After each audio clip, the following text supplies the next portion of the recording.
Okay, good evening, folks. And I call the meeting to order.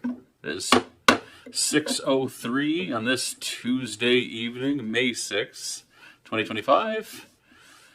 A special meeting of council for the purpose of deliberating our budget and a couple extra business items just to keep things interesting, yeah.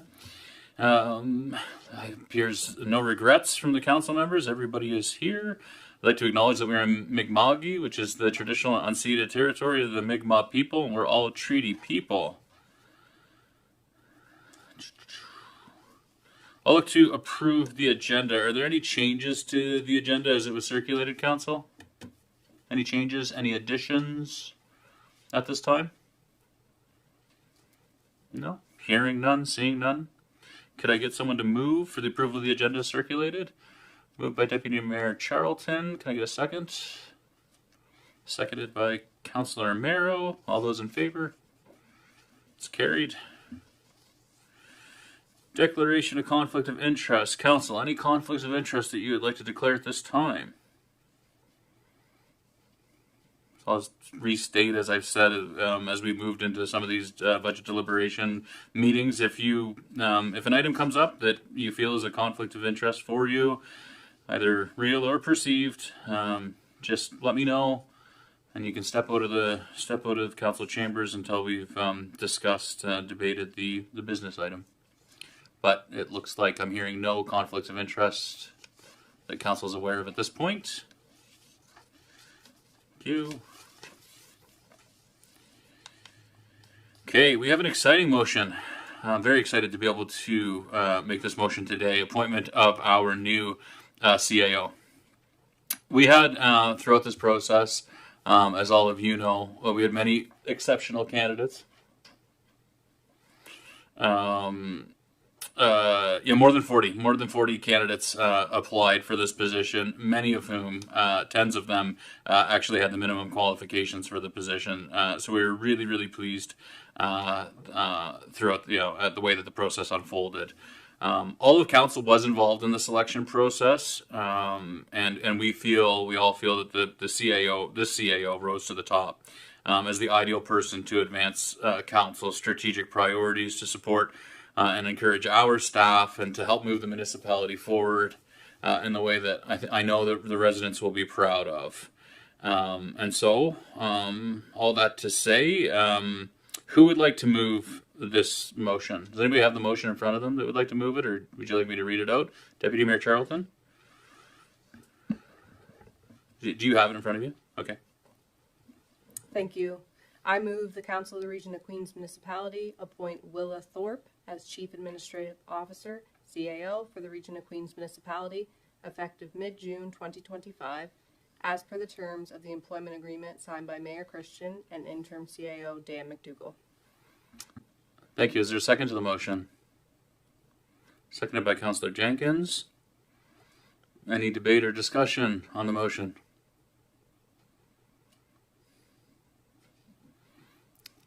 There was a happy dance by one of the staff. All those in favor? Motion carried.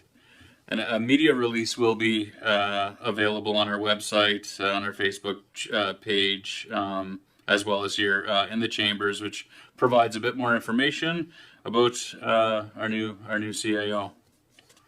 And if you're watching, welcome aboard, Willa. Okay, so item 5 is the volunteer summit participation. So our new physical activity coordinator, Morgan McDonald's, really dove into this role. Been quite active in the community, making connections with organizations and agencies who support recreation and physical activities initiative in Queens. Obviously, volunteers are a really important part of all of those groups. And Morgan's been attending the Lunenburg Queens Recreation coordinators and directors meetings, and he submitted a report for our consideration about an exciting initiative for volunteers. Now, I think Morgan's not here with us in council chambers tonight. Dan, would you be able to speak a little bit about this report? Yeah. So just the quick highlights is. I think Morgan has prepared. Thank you.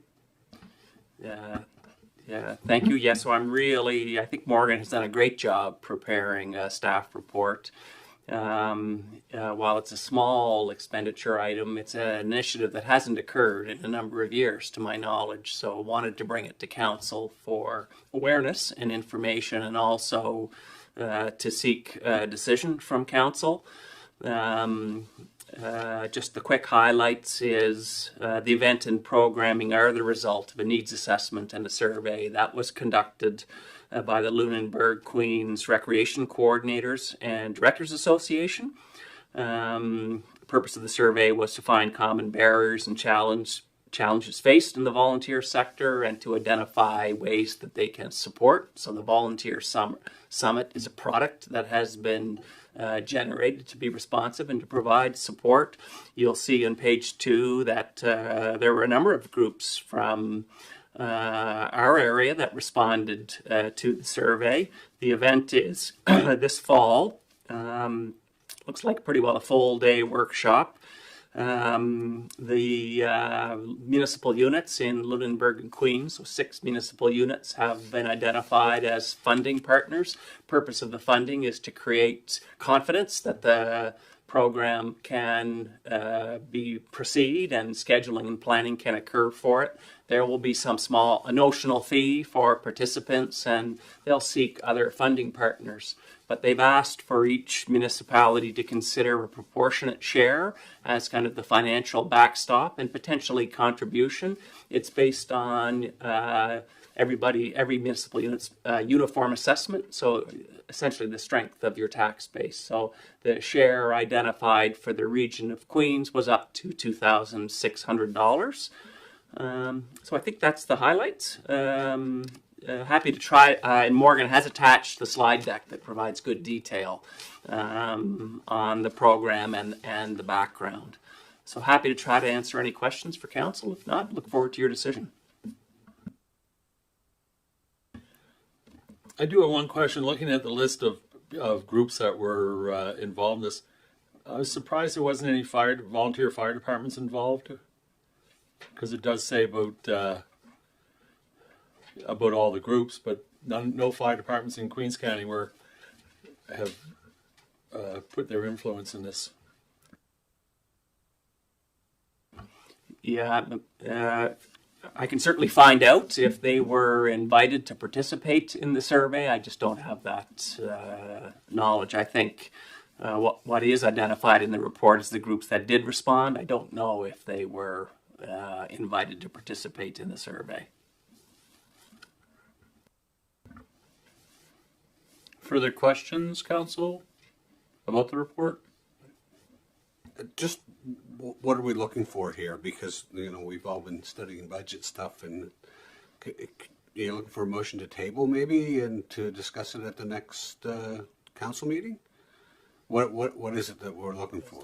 So time is, thank you. Time is of the essence, is my understanding. They want to get planning, and there is adequate, if you approve your budget as it's currently drafted, there would be funding in your recreation programming budget that could support this. So it's not over and above your existing draft budget. And so we are really seeking, as soon as possible, this evening, preferably council consideration and decision. Yeah.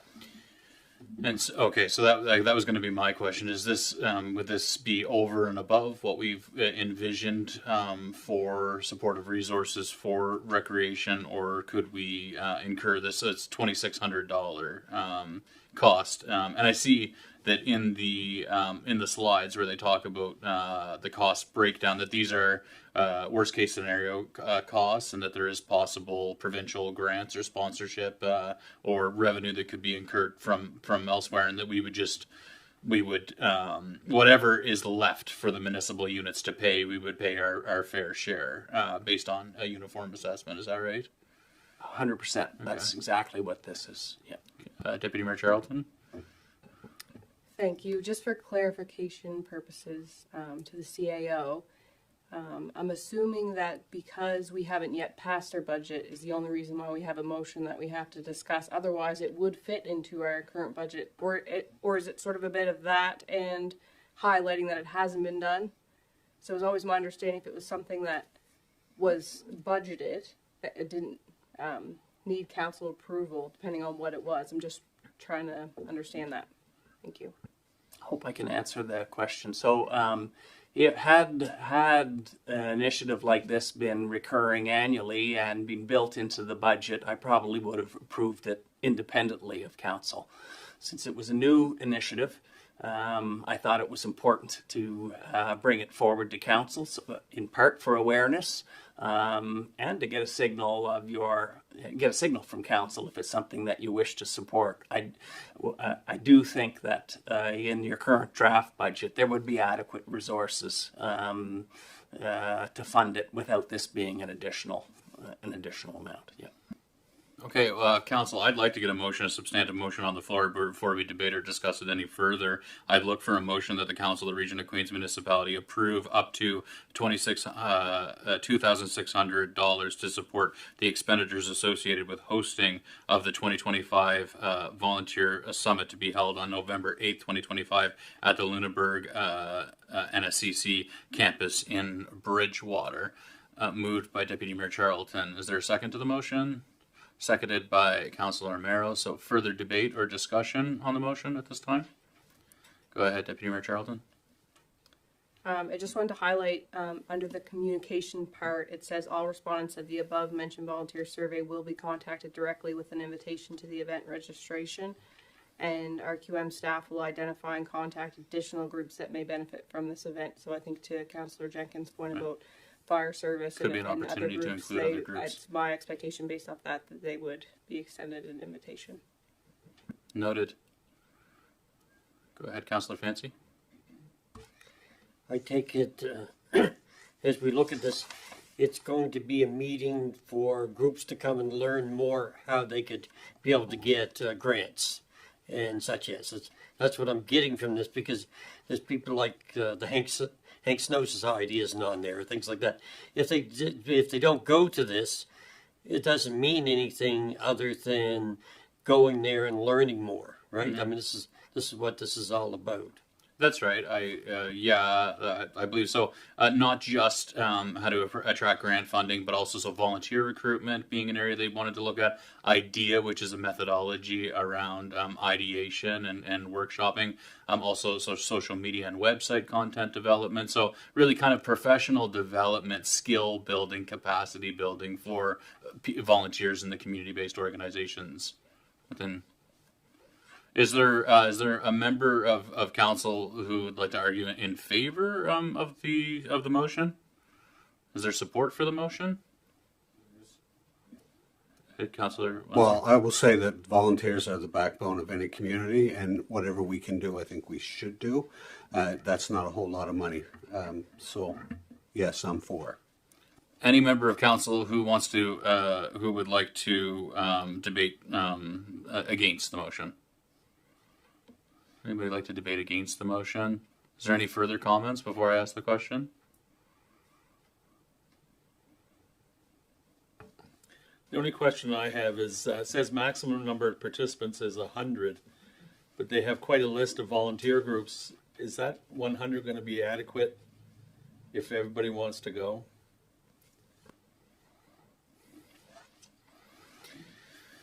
Don't have the answer to that question, but I know as someone who's facilitated a number of sessions, it is important to be able to cap it just for the purpose of just structuring and facilitating the sessions that you want, X number of participants per breakout group or what have you. So these things are usually a first come first serve type of thing in terms of the registration when there's a cap. It looks to me like that's what they're targeting is 100 participants and around 20 speakers. Certainly if you're a volunteer involved with the community group in Queens, get your name on the list and get registered. Yeah, and perhaps we can do something to make sure that we do well in terms of comms to make sure that we don't sponsor this and then have our community groups here in Queens miss out on the opportunity. Yeah, because it's being hosted in Bridgewater, maybe more visible, and other community groups in and around the Lunenburg County may be more aware of it. So we'll want to make sure that we flag that. Anything further? I mean, I agree with Councillor Wenzel. Volunteers are the backbone, and volunteers are burning out at an incredible rate. And anything we can do to support capacity building and take some of the load off of volunteers and give them the skills to do their important work better, I am certainly in favor of. Go ahead, Councillor Merrill. Has the registration, is it opened yet for the groups? I'm not sure. I'm not sure if that information is contained in the report that Morgan had prepared. So the event is to take place November 8th. Don't know.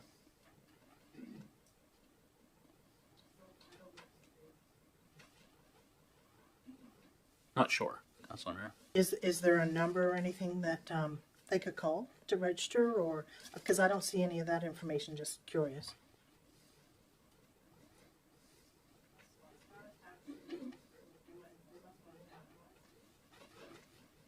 I'm not certain, but it's my impression that this is the planning phase. And so they're bringing together potential funding partners. And I don't believe they're currently advertising for it, but I think a point taken about how important it would be for us to get out quickly with when you are eligible to register, so that our groups are get their names in quickly. Mm-hmm. Yeah. I direct you also to the last page of the report, the staff report that talks about communications. So it's apparent that the event registration hasn't opened. I'm just implying that based on what they're saying here. So any of the volunteer groups who participated in the survey will be contacted directly with invitation to register for the event, and then we'll also work to ensure that we do well to inform other community members through, various avenues. But yeah, no, it looks, yeah. I agree with Dan. It appears that they're still in the planning phase. Anything further on the business item, Council? I'll ask the question. All those in favor? Motion carried.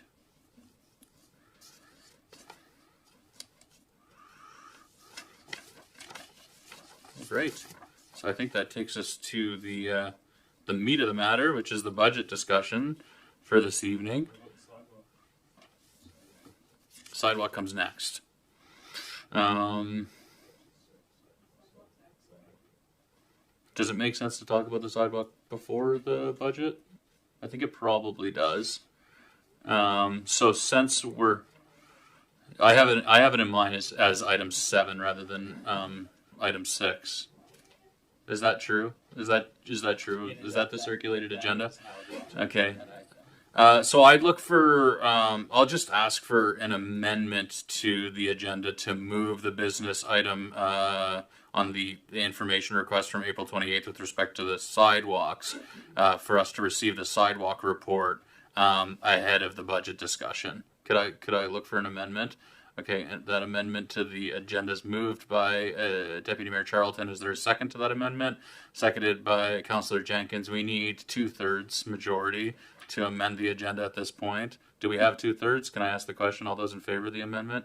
Carried. Okay, so Director Grant, you're up. Thank you. I was hoping for a little more time to prepare, but I'll jump right in.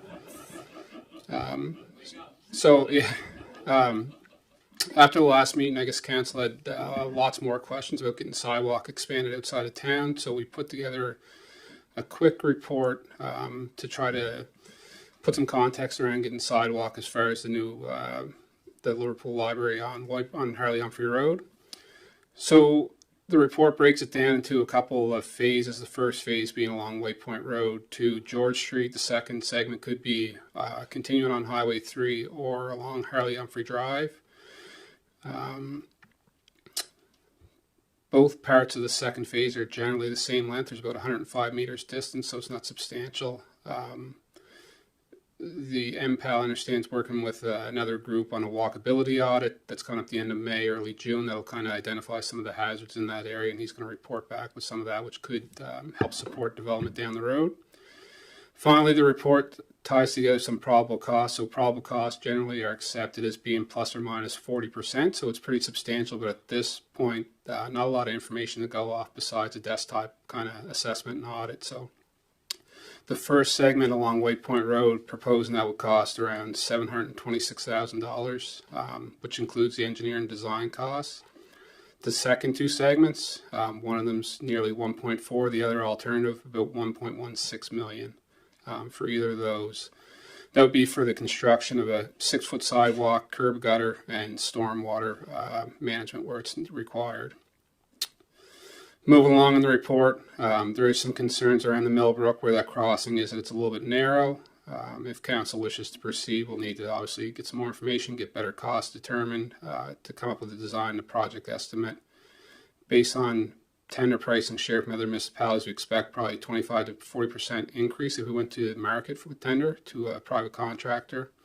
We also quickly looked at some value engineering measures. So instead of putting a concrete sidewalk in, we could pave the shoulder on both sides, 6 feet of asphalt with a pulverized rumble strip, and that could reduce those costs by like 25 to 30%. These are pretty preliminary, but put it, I guess, in the perspective of where that project would land.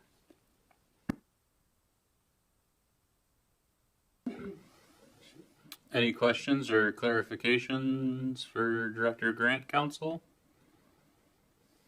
Thank you for preparing the report so quickly, Director Grant. Any questions?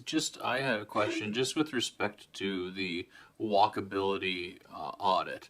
So we expect that to take place in May. I see here, could identify barriers or will identify barriers and hazards. So is it presumably that the results of that walkability audit could impact what's the kind of appropriate intervention or remedy or solution here? Or can you just... So my understanding, I'm not sure that it would kind of imply what the solution would be, but it would identify how severe the hazards are and help an agency to, prioritize sidewalks and where out in the community. So they're going to walk several portions of Liverpool and perhaps neighboring communities, look from different perspectives, different user groups, kind of engage in all the stakeholders at play to see which one would be first, second, third, etc. I see. So more about defining the need than identifying That's a my solution. understanding. Okay. Yeah. Any questions for Director Grant? Deputy Mayor Charlton? Thank you. I don't have a question at this point, but I'm also wondering what the expectation here is, if you're looking for whether council is entertaining this at this time, or if that's going to be discussed later when Director Vino goes through her part of the process of just trying to get an understanding for what that looks like. I think my sense is that we had questions, and I think raised by council, and had identified some interest in some members of the council to explore the creation of a sidewalk to get from so I guess White Point Road, Millard, to at least to the Harley Humphrey. So I think at this point it's for information, and my sense is that it would be debated or discussed as part of the budget deliberation process. If that's how council wants to hold it, or tackle it. I mean, if there is a motion, if a member of council wants to advocate for a motion to pursue either of these projects at this time, I mean, you're welcome to do so. I think it makes sense to deal with as part of the broader budget deliberation process, but it's the will of council.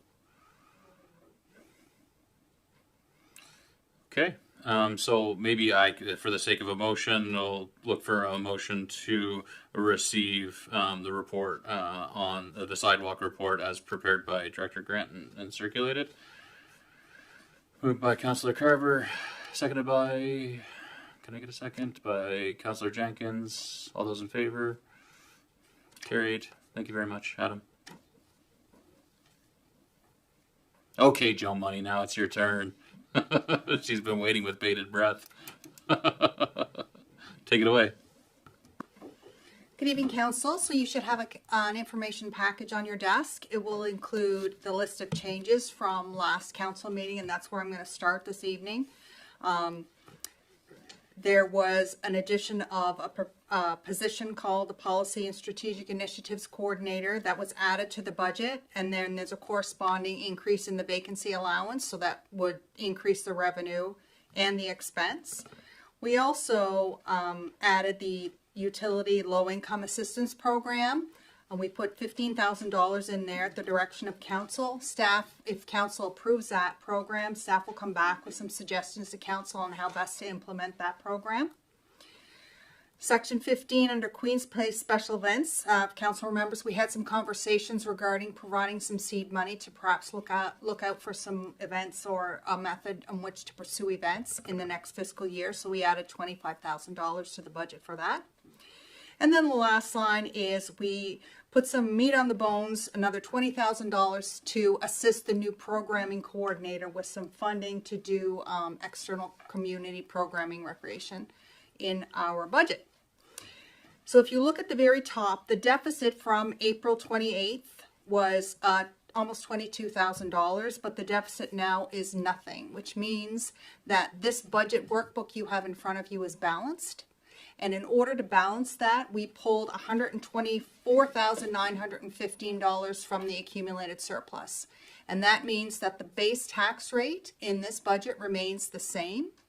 There's a drop of 1 cent for districts 1 to 12 in the paving rate because there was no J-class roads approved this year by the province.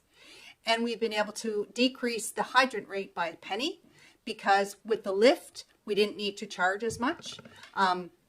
The hydrant rate revenue, I believe, is $201,000, and the UARB amount, the mandated amount, is about $196,000. The difference is rounding, so we just make sure the utility gets the full $201,000. So those are. Does anyone have any questions about those changes? Okay. I also provided this tax comparison table to you all, so you see just where the differences are. So the only thing that staff really was looking for direction on for council tonight was the low income tax exemption. I had emailed you a couple of suggestions. Our manager of finance did some further digging to make sure that we were on the right track. And you know what staff heard from council is what you want to do is impact the most people. And so in our opinion, based on the data that we've seen, to increase the most people, we recommend keeping the thresholds the same. This will mean that more residents have their entire tax bill exempted and the remaining have a larger portion. The uptake history when the threshold was increased in past years has been minimal.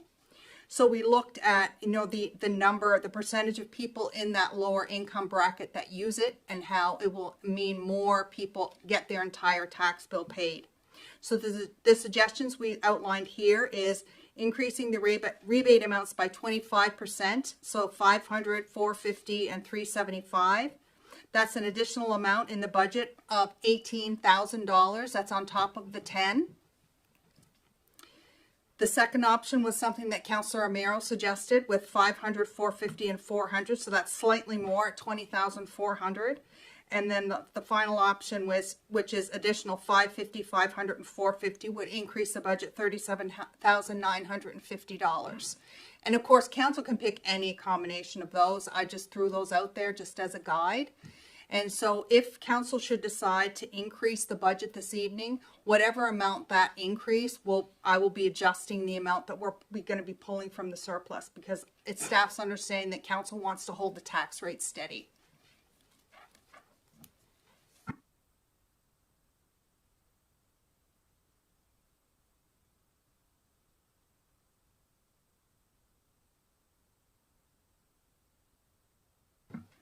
Are you talking about the changes or the tax rates? I'm talking about the options that you were talking about. I sent it in an email last week. Follow-up notes to the meeting.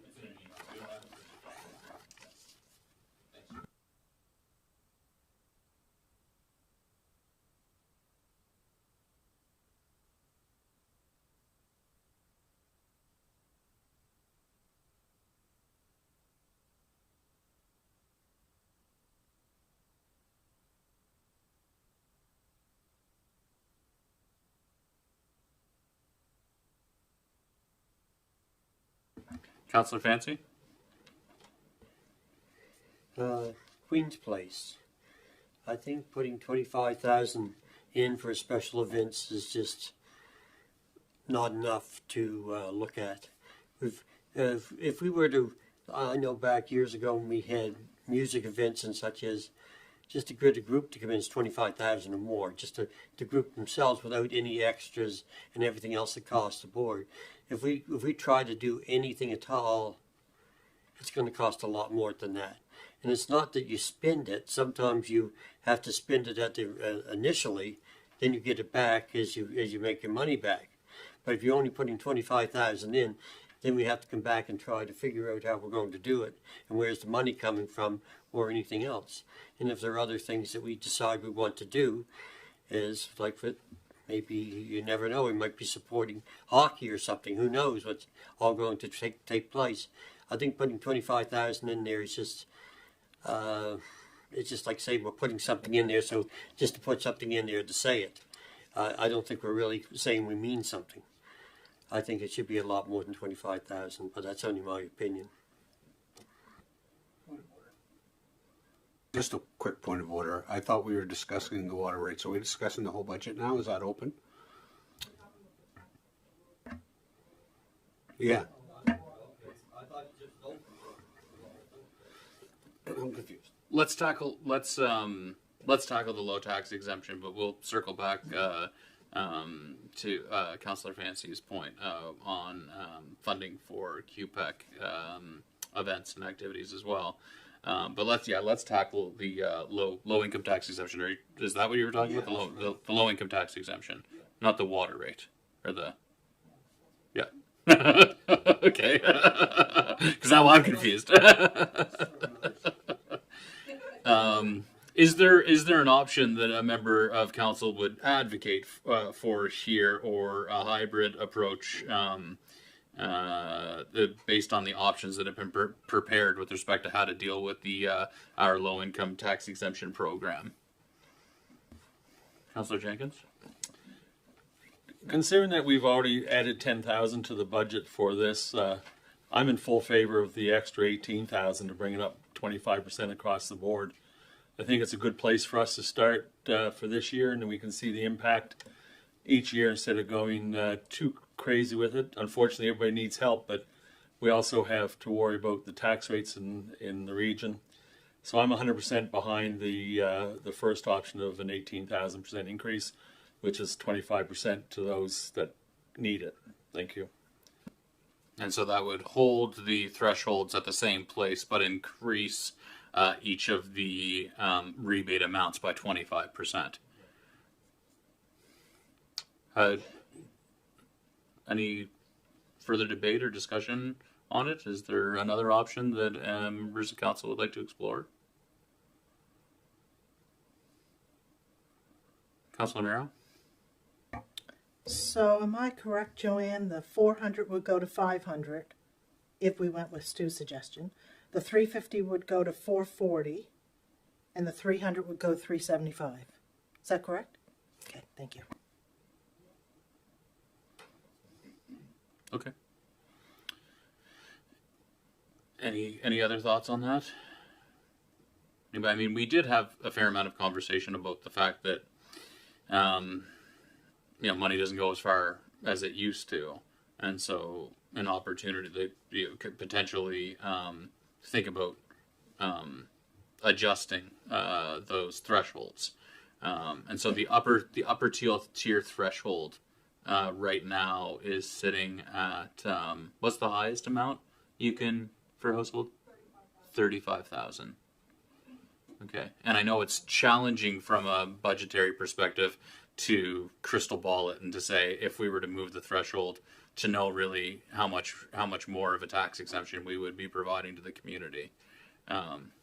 Deputy Mayor Charlton.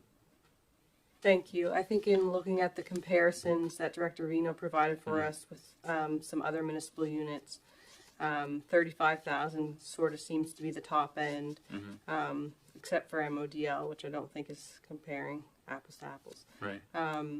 So I feel like the suggestion of increasing it 25% and keeping the income threshold at this time is reasonable. The town of Shelburne, I'm just looking at if these are their most accurate numbers. They're 28,751 to 34,500 threshold. You get a $100 rebate. So I think we're in a good place right now, and I think it will be something that we should revisit on an annual basis to see if it's working the way that we want it to. Thank you. Okay, and so just procedurally, we'll do a motion on it now, or just provide direction for the series of motions that we're going to contemplate at the final meeting, like on May 13th? What's the best procedural approach here? It's my understanding that if staff is directed to change the budget to reflect the $18,000 increase, and staff will include it in the operating budget that will be approved by council, and staff will also have to follow up with a policy update, which will require 7 days notice of council. Okay. So that may be a couple of weeks behind, but we'll get there. Okay, I know perfect. we've had calls already from residents, so this is great. We'll let the staff know if it's approved, or even if it's on the table, it'd be great. Okay, so based on this discussion, are you clear on the direction from staff here, or from council? I believe so. We're going to increase in an additional $18,000 to take the first option on the list. Sounds great. Yeah. Thank you. Yeah, so to increase the rebate amounts by 25%. Great. Thanks. Okay, Councillor Fancy had raised, debating that $25,000 allocation to events and activities at QPEC being insufficient. Further discussion on that from Council? I certainly understand what you're saying. $25,000 doesn't go very far. I'm not sure from like a cash flow perspective, if we were to host a big event and the seed money exceeded $25,000, but we could expect to generate revenue and to cover most of our costs associated with the event. Like, because I can appreciate what you're saying. So you say that 25 grand might not be sufficient seed money to attract a major event or activity at the place, but that we would really, through selling the event or activity, hope to incur most of that money back through the revenue generated by the activity or the event. But would we have the flexibility from a cash flow perspective, or do we really need a sufficient amount of seed money allocated to that line item in order to facilitate pursuing an activity like that? I mean, I'm not sure. We absolutely have the flexibility. If more cash should be needed, it would be something that staff will come to council with a report, cost benefit analysis. The cash flow is the simple part. The difficult part is that running and sponsoring events is a multifaceted process, and we currently have no staff person at the Region of Queens who is charged with that. So having the $25,000 seed money is great. Again, this budget is a plan as of today. Plans change. If something happens, if council changes priorities in the future and you feel you need some more money to fund whatever it may be, that's council's discretion. We can always move with that. So I'm not sure, Councillor Fancy, if you would still advocate for and argue for further monies to be included in there, or if that feels sufficient to you, given that that we could that we would have the cash flow to pay initial costs associated with a major event or activity. Yeah, go ahead, Councillor Fancy. To me, everything is all about budget. And budget is only what is put on paper. It's no money spent. It's money that could be spent. And even if we put in 50, if we put 75, we put 100,000 in, it's not money to set aside for it. It's money that can be used without having to come back and start to debate and go forward with. So I think if we put more forward, that we're showing forward that we want to do something. If we're putting 25,000 forward, it's saying that we're just saying we're going to put it back in there because it was taken out, and we're really not planning to do anything. We have absolutely nothing scheduled for a full day event this coming year. I think I know as as it's been mentioned here, we have no one to look after this, but this needs to be something that we should be doing. And to come forward and just say we're going to put 25,000 in, and we'll just see if anything happens, nothing's going to happen. We don't have anybody there. We don't have any money allocated. It doesn't look like we're interested. And I want to show forth that I am interested. Thank you, Councillor Fancy. Councillor Jenkins? The way I sit on this right now, I can't see the point of putting $25,000 into a fund that you have nobody that's qualified or in place to even having the chance to spend that money. It's pointless until we get Queen's Place situated so that it's actually a functioning property and not just something beautiful to look at. Councillor Wenzel? I just want to echo something Stu's saying here about functioning. I think we're looking at it wrong. I think we need to look at it as if it's sort of like the landfill. It's a potential gold mine. It's a business. It's almost like it's retail, and we don't service it that way. We don't have a manager. We don't have somebody with a business sense to run that, to not only look after the building, but to look after promotions and bringing in events. And I mean, it's got so much potential, but it's underutilized. I just for an example, they got a big women's hockey tournament coming up here, right, on the weekend. And my wife works for the International Exchange Student Program, and they want to set up a booth, give a free coffee and stuff. Well, they're not even having any canteen facilities at this hockey tournament, so they have no place. I mean, we keep missing these opportunities because we don't. And I say we, and I mean all of us. I'm not pointing fingers, but we need to look at how we want to operate that. Do we want to operate it as a business? Do we want to operate it so it generates income and it generates cultural events, or do we just want to say it's a rink?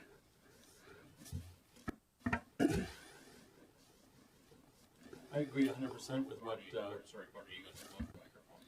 I agree 100% with what Councillor Wenzel is saying, but I think our first priority is to find somebody to put in there to manage it, so that we can give them a proper budget, so that we can move forward with events, and we can move forward with the well-being of that building, and turn around people's perception of it by having somebody who is going to be there to fill it, at least try to fill it, and then they'll get the council's support on doing it. But to throw $25,000 into a fund and you're going to flip a coin if you're going to spend it or not is pointless. Our priority needs to get somebody in there that's going to make sure the canteen is there when there's events, and make sure that there's people are going to get value for their money in advertising, and make sure that the hockey teams want to come back to Queen's Place, and make sure that everything is moving along so that we can put a budget forward and people see vehicles in the parking lot and the stands are starting to see people warming them up. Right now we have nothing there. So my opinion is we have to start with management first. So, I mean, with respect to that, we do not have an additional, I mean, we had, if we look back at the org chart and what is in the proposed budget, we have a full-time programmer added to the rec department, correct?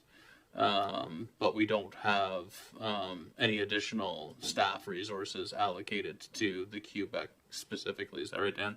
Yeah, that's correct. What we have added in the budget is a full-time recreation program or aquatics coordinator. So right now you currently have, they got a seasonal aquatics coordinator with the South Queens pool slated to open, and council's desire to have or more ambition for recreation programming. That's what we've added into the budget. I would say that there wasn't a sophisticated research put into the number that we've placed in the budget. It was essentially the number that we had in last year we put in again this year. So I certainly understand Council's point about nothing currently scheduled. But I would say that to me, and I might be. I understand there wasn't a curling event this year held at the facility, so there would have been expenditures associated with that. I don't know what the net expenditures were, but having something in the budget, I think, is just a signal to staff, whether you have an specialized and dedicated events coordinator or existing staff complement, it is a budget line item that can be tapped. I certainly get a sense that your ambition is for significant events, so we didn't drill too deeply into that. Although I know that's we received some reaction to some of the special events that were planned actually generated revenue. Some of the events that were held in the past, music events in particular, actually were resulted in loss to the facility. So it's really hard to prepare a budget based on, do you plan to have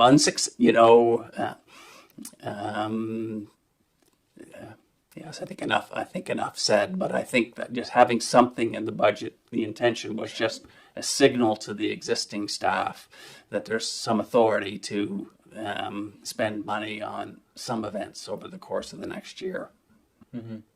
And I think, I agree. I appreciate the debate, Council, and I agree with everything that's being said here. I think we're all singing from the same song sheet, and that we want to see better for QPEC. We want to see that event, that space fully utilized, and for it to be the live up to its potential, the asset in the community that it is.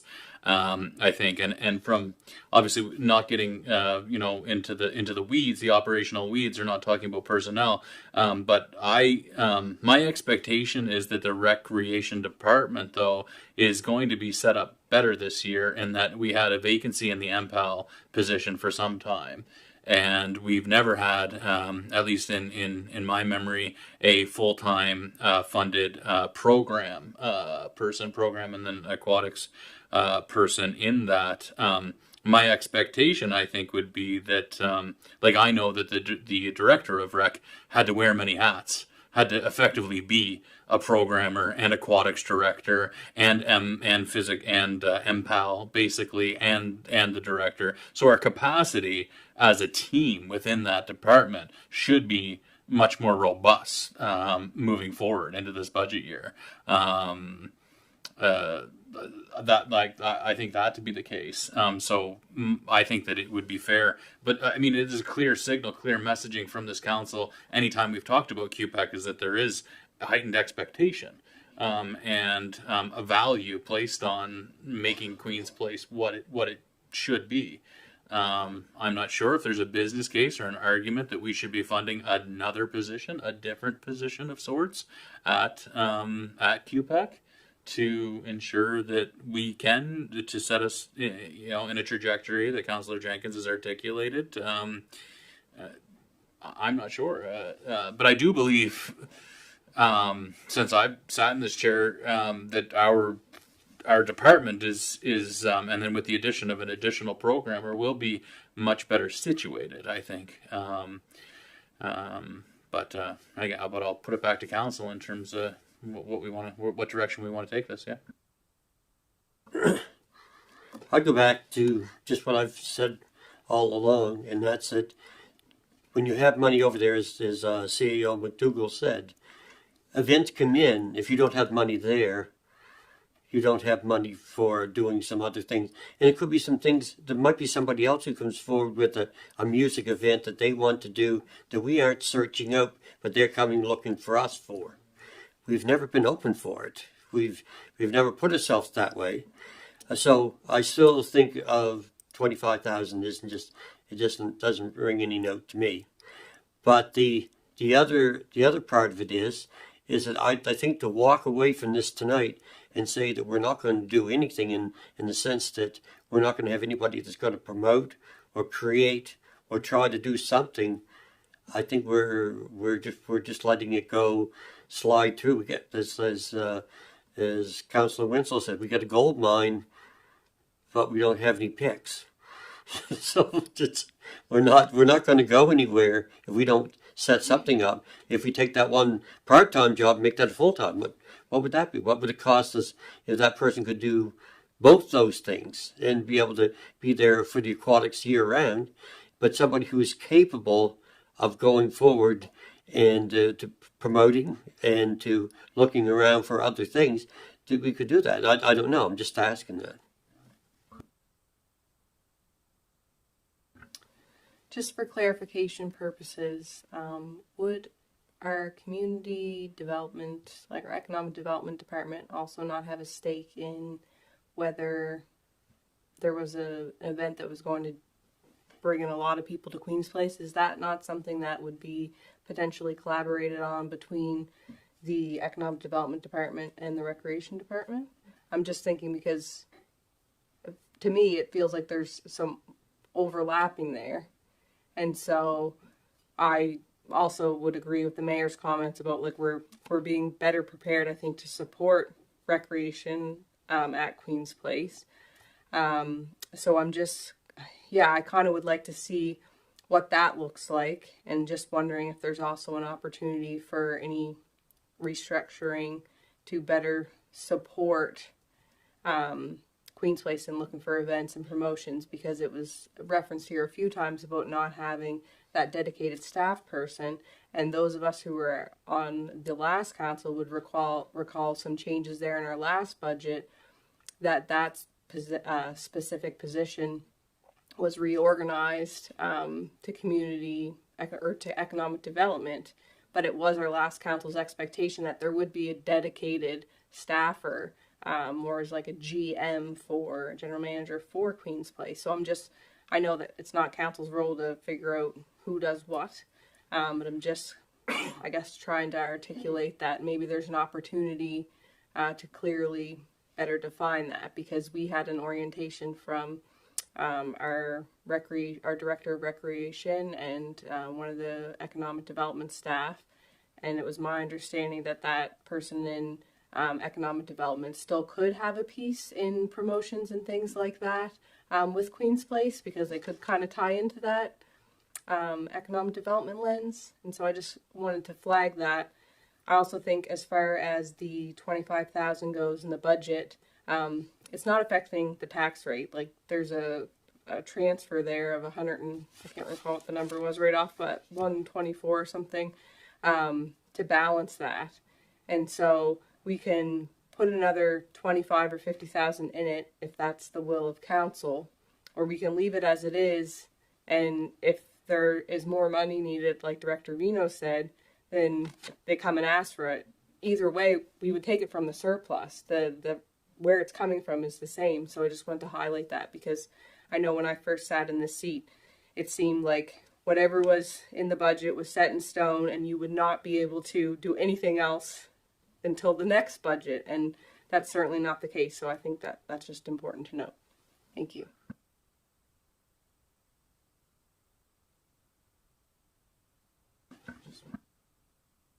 And there's a number of areas where I know council has a number of areas where there'll be some planning work that's probably important to help council drive decision making. So that with the hiring of the MPAL coordinator, there's an obligation to create a 5-year active living strategy.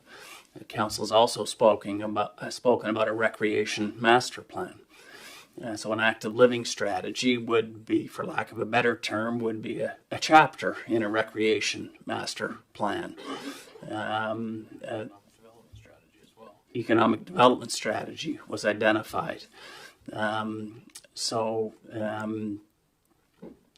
It's difficult to speak in detail about what the roles of the two economic or community development officers will do. I know I spoke to council about, I left one of those positions vacant, waiting for a little more direction on council on the types of activities and programs that you'd like to see occur. Perhaps we're looking for a new candidate with a little different skill set than we looked last time. So in part, we don't have those kind of long range documents in place.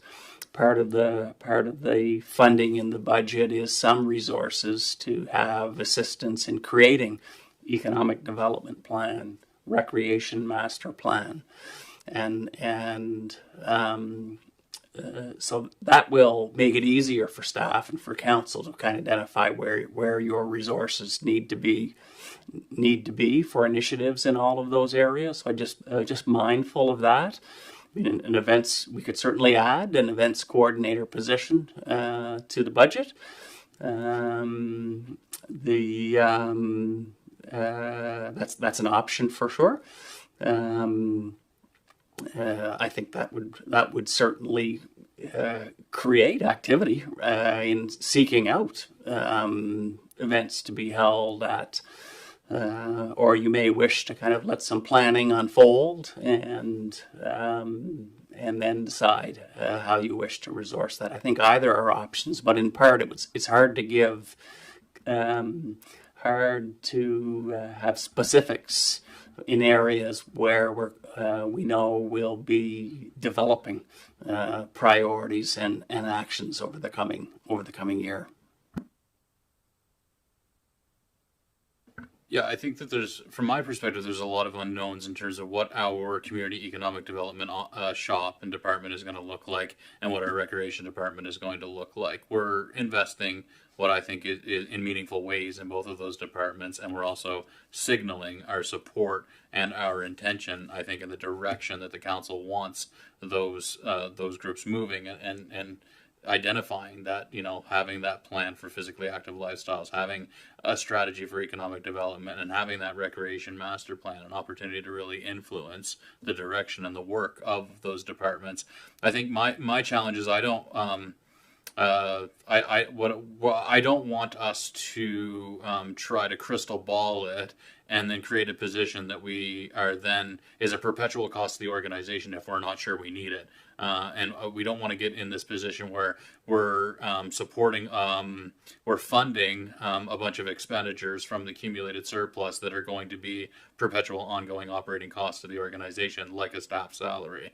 So that I think from my perspective is one caution, and I don't know if there's another option here where we could allocate more monies to it, and allowing for us to be able to subcontract those resources, whereby if we identify partway through the year where we feel the staffing complement that we're supported by, that those programs are lacking in the capacity to advance events attraction and promotion in meaningful ways, then to subcontract a professional resource, professional services to facilitate that function, without having to commit to a permanent full-time salaried position in perpetuity.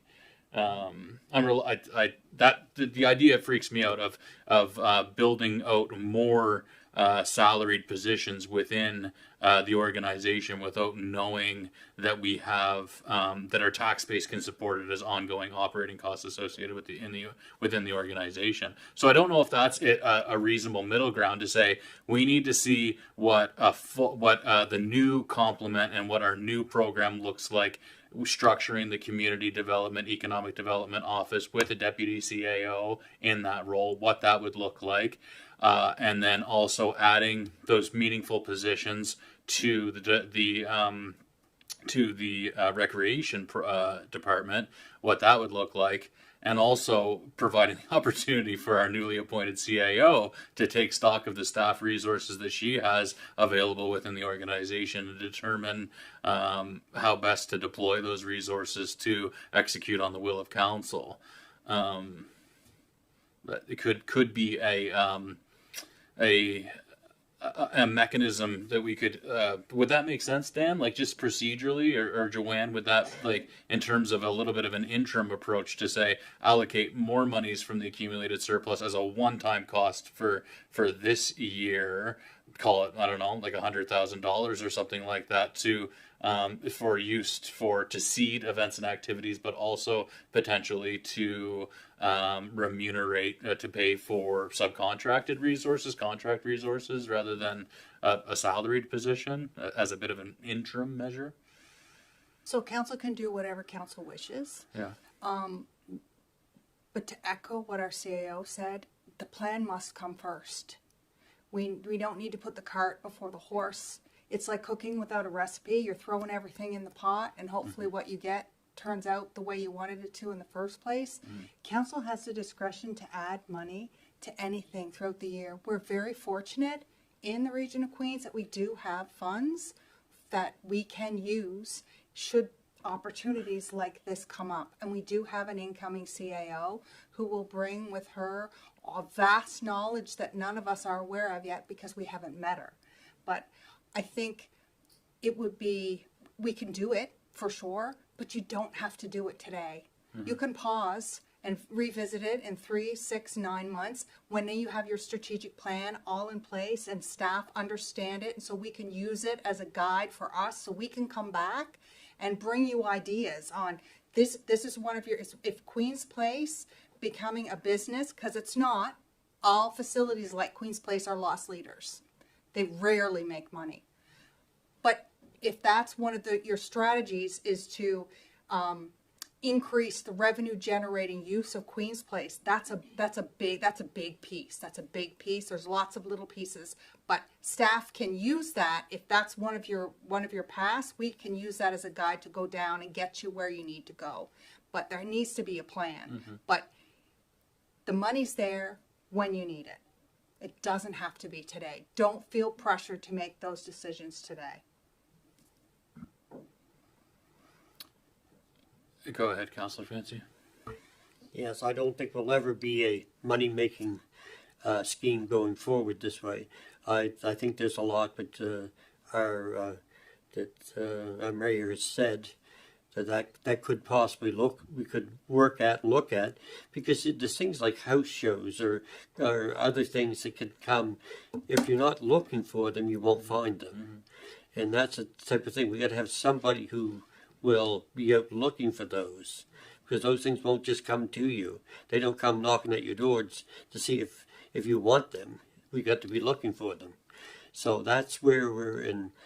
So I'm not saying we got to have a big music event or anything like that, but there's so many small things that we could have here if we had somebody who could lead that, or whatever we may be. And maybe we contract it out. I don't know how this all works, but I don't know if our CAO has ever been involved in any of this in any other way, or that he could help guide us. So I think a couple reflections I have is that one challenge I think is that in the past we've developed this tendency as an organization to have these structural surpluses where we include items in the budget that are like potentially if they happen to happen, it would be great kind of thing. And I think that there's been a conscious effort to try to get away from that through this budget deliberation process. But I can fully understand, and I agree with you, Councillor Fancy, in that this is an opportunity for council to signal our support for things. And so by allocating more monies to a line item and realizing that it would be, a one-time cost and would be funded from the accumulated surplus, it is a way, it is one mechanism, one avenue, one vehicle that we have in signaling our intentions beyond just the discussion that we have here before council chambers. And I appreciate the conversation we've been having tonight, because I think it is really important that we make use of QPEC and that QPEC live up to its amazing potential. And so, but I wonder if I kind of on balance of allocating monies in a budget and you're not sure that they'll ever be spent, on balance with this is a meaningful opportunity for council to signal to the organization that we take driving events and activities in QPEC very seriously and we're willing to put some money behind it. What do we think, council? How do we want to deal with it?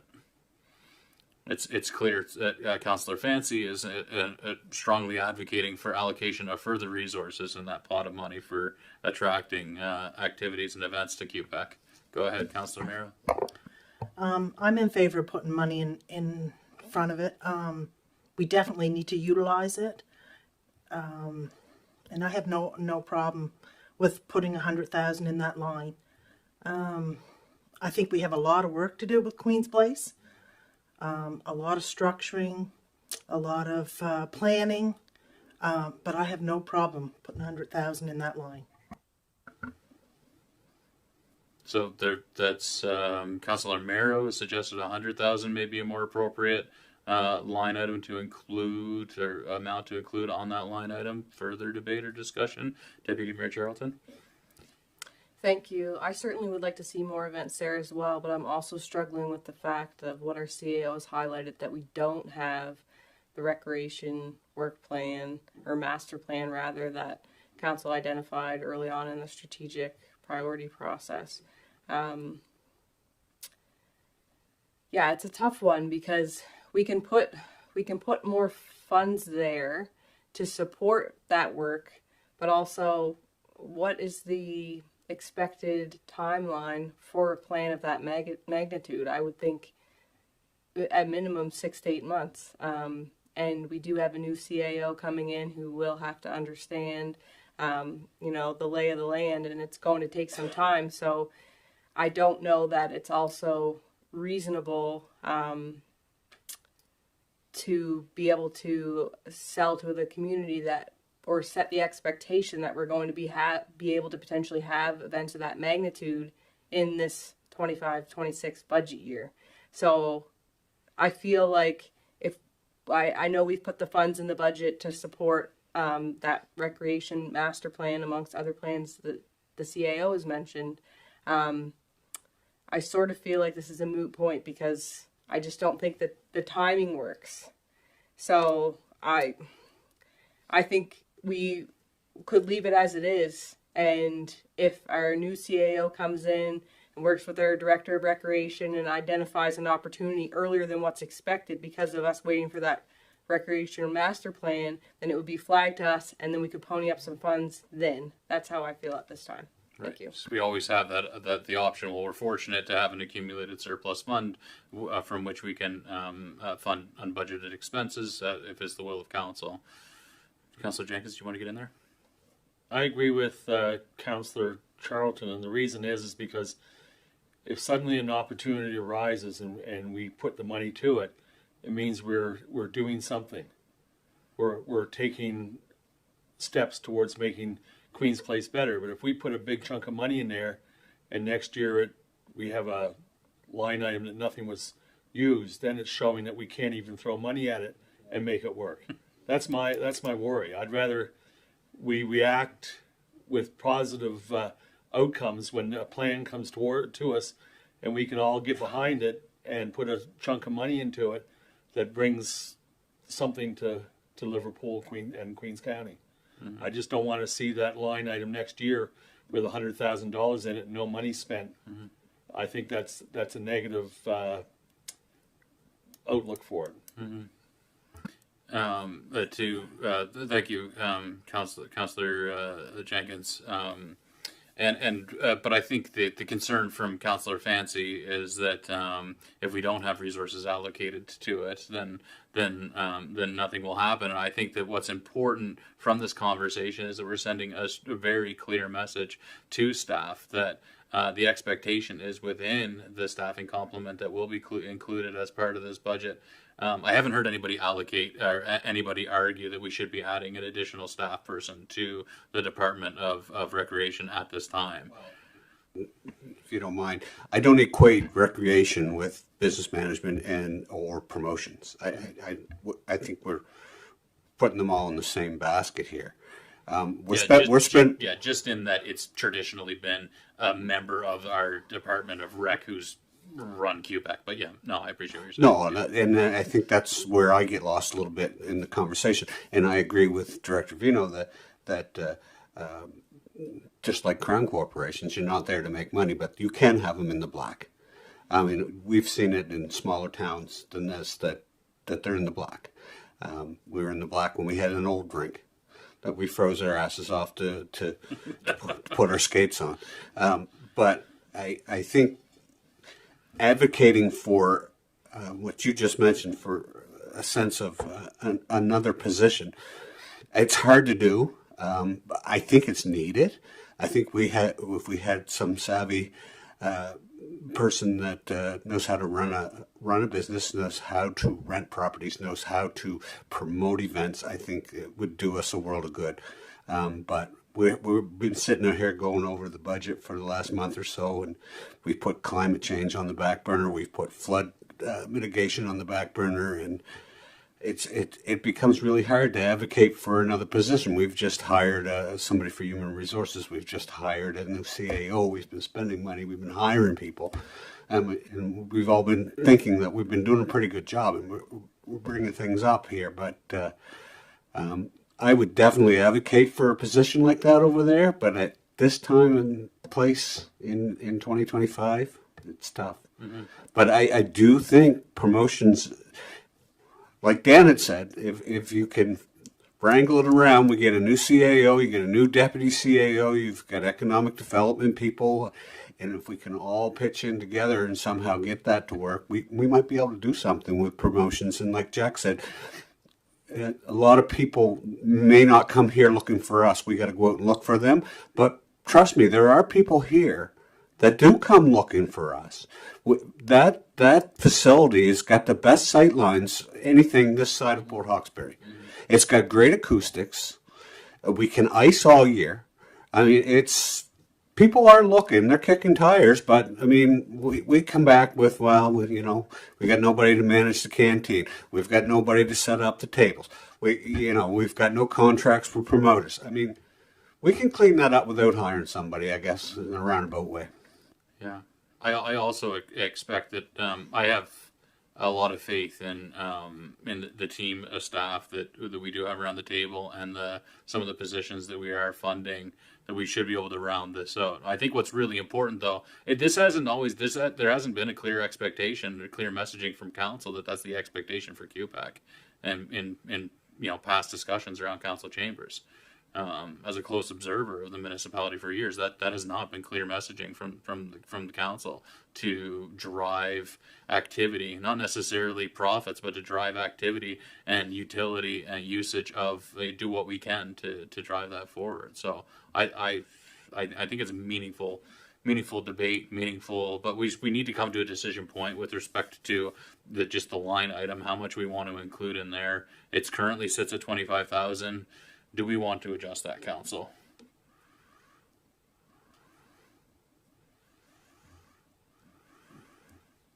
Do you put that question as a motion, or you just don't want to keep having a general conversation? Well, we haven't been. I don't know, procedurally, should we put it to a motion and put it to a vote at this time, or should Dan? What do you think? We through the budget development process, we've reacted to both motions and direction. So a motion wouldn't be inappropriate. And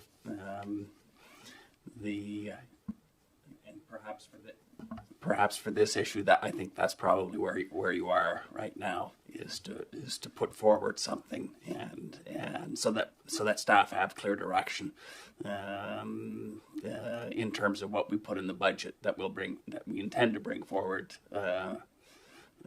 next week. Okay. So is there a motion, council?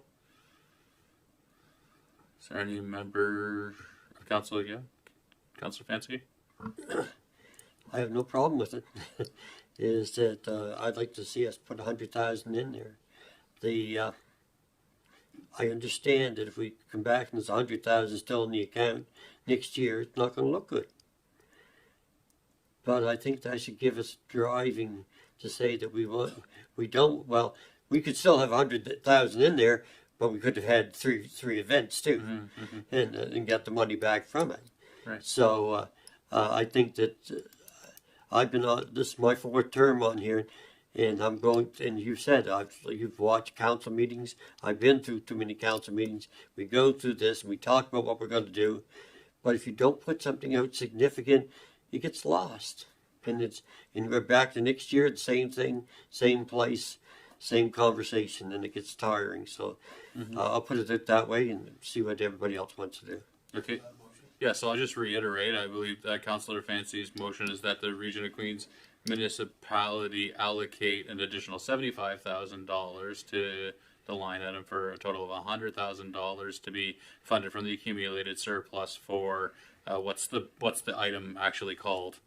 For event attraction, for special events and event attraction at Queen's Place. Is that the motion? Sure. Okay, is there a second to the motion? Seconded by Councillor Amaro. Further debate or discussion on it at this time, Council? Any further debate before I ask the question? Go ahead, Deputy Mayor Charlton. I just would like to reiterate my points about I'm certainly not against events at Queen's Place. I would like to see them too. I think to Councillor Wenzel's points early on, we've put forward funding for a new HR person. We are making strides in this budget to add a deputy CAO so that everything can be better managed, so it's not someone having an overwhelming amount of things. And I think that it's really important that this council be proud of the accomplishments that we have done. But I think on the other end of it, we have to allow it to have some time to see how it all comes to fruition. And so I'm not in favor of adding an additional $75,000 under this column at this time, because we can discuss it later once we have a better idea of where things stand. And I just don't think we're there yet. Thank you. Further debate, either in for or against the motion that's on the floor. Councillor Jenkins, do you want to get in there? No? Okay. Just stretching. Just any further discussion or debate before I ask the question? All those in favor? Okay, the motion's defeated. But I thank you all for what was a robust discussion on that item, and certainly agree that if the opportunity presents itself, I think that this council is going to be in favor of funding, spending monies on events and activities at QPAC. Thanks. Okay, just circling back, Joanne, there were a few other changes that you had provided us. Yep. So we'll talk about, just for a minute, about the low income assistance, $15,000 that was added. Yeah. So if this council approves that credit, staff will come back with a staff report about how best to execute it. Okay. To maybe tie it into the low income tax exemption program. We'll see. We'll see what the best approach is, but I really don't have any information on how that will be executed beyond that at this time. So, are you okay with that? Go ahead, Deputy Mayor Charlton. I'm certainly in favor of that. We recognize that we're going to have to do water rate studies, and I think that it makes sense that we're preparing to offer some support for that. Thank you. Further discussion or debate on that? I think we had identified that we got to be a little creative with that to offset additional costs incurred by low-income residents associated with changes to the water rate. Okay, great. So at the last council meeting, there was approval for the addition of a policy and strategic initiatives coordinator. So is council comfortable with that? I just wanted to get in on that one. At the last budget meeting, there was a discussion about both grant, seeking out grants that align with priorities, both for the municipality and for community organizations in our municipality. And so we've given that some preliminary thought. And so the concept in the budget is that one of the community economic development officers, one of their core functions, notionally, 20% of their time would be on helping community organizations as a kind of a navigator. One of the examples council spoke about was the Nova Scotia Federation of Municipalities as a grant funding navigator, and that position provides support for municipalities to source funding programs for their priorities. So the additional policy strategic initiatives coordinator, the idea is that position would be focused on supporting internal grant applications. So grant applications that the municipality is seeking and applying for. There's a fair amount of, when successful, both some grant applications are very complex and require significant amount of staff effort, and also grant administration can be significant for some programs. So again, the concept is that position would support grant applications for the municipality and administration of grants. The Community Economic Development Officer position would focus on the navigation role for an outreach to community organizations. We'll call it the policy analysis side of the position proposed relates to supporting council in the development or amendment of existing policy and bylaws, and also supporting the development of and administration of your strategic and associated action plans. So that's the concept for that position, and intended to be responsive to that discussion to council about grant administration. Comments, questions about that position? Deputy Mayor Charlton? Thank you. Just on the point about how it would also include policy, I'm just wondering where that stands, because it was my understanding that's what our municipal clerk would support. So I'm just looking for clarification in that regard. Yeah. So in the proposed strategy, the clerk's priority focus would be on support to council, and kind of the statutory functions of the municipal clerk, and likely a role related to perhaps council procedures, but not expectation that position is responsible for the development of staff reports for all council policies. Probably a good example is I think we call it the sewer bylaw, and I see that as a major research initiative. Another example would be the private roads bylaw as a major research initiative, and so the municipal clerk role would not have a significant core responsibility for that type of initiative. It would be the policy and strategic initiatives coordinator. I think the way I'm understanding it is the more those statutory elements with respect to the function of council, the procedures of council, the committees, the more inward looking policies and procedures and statutory requirements being executed, being the responsibility of the municipal clerk, versus that policy position doing more of the heavy lifting on those special projects, those outward looking, those policies and bylaws that impact the broader community and require significant policy research, jurisdictional scanning, environmental scanning, like that type of work, if you can appreciate that distinction. Thank you for that.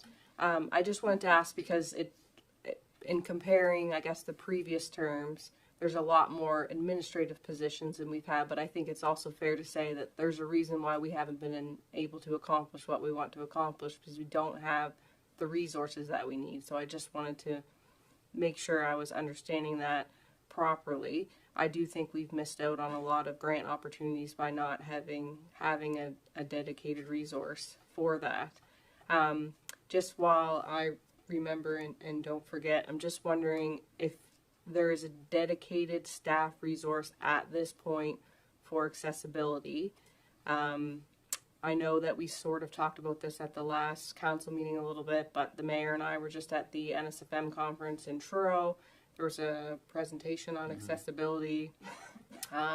It was the lady that presented was from HRM. Now, she has a huge team, which I recognize is not realistic for every municipal unit, but by having a dedicated accessibility resource, every report that comes to council, it was highlighted just that there's an accessibility lens on those reports, that they're looked at to make sure that it makes sense, that matches the province's goals for the Accessibility Act. And I think back to earlier when it was brought up about how we could potentially decrease the cost of sidewalks to the library if we wanted to just widen the shoulder of the road. Like, these are things that I think about, would a designated accessibility coordinator recommend that to council, or would that not be something that was recommended because of things like that? So I just wanted to note that before I forgot. So if that could be explained to us, or currently as it stands, what the vision is for accessibility, if it's just picked up in every department, because I am still concerned, and I know Councillor Merrow highlight these as well, that it will just kind of be on the side of someone's desk. I think, and the EDI work as well, in addition to the accessibility work, that equity, diversity, inclusion, dismantling racism and hate. Also, those being these emergent but important directions that are the municipalities need to take up the mantle and ensure that we're doing that work on. So, yeah, thanks for raising that, Deputy Mayor. I'm not sure what we're thinking, Dan, in terms of how to ensure that those functions are well represented, well supported within the organization. Yeah, so there's not a dedicated accessibility position in the draft budget, and and the org chart reflects that.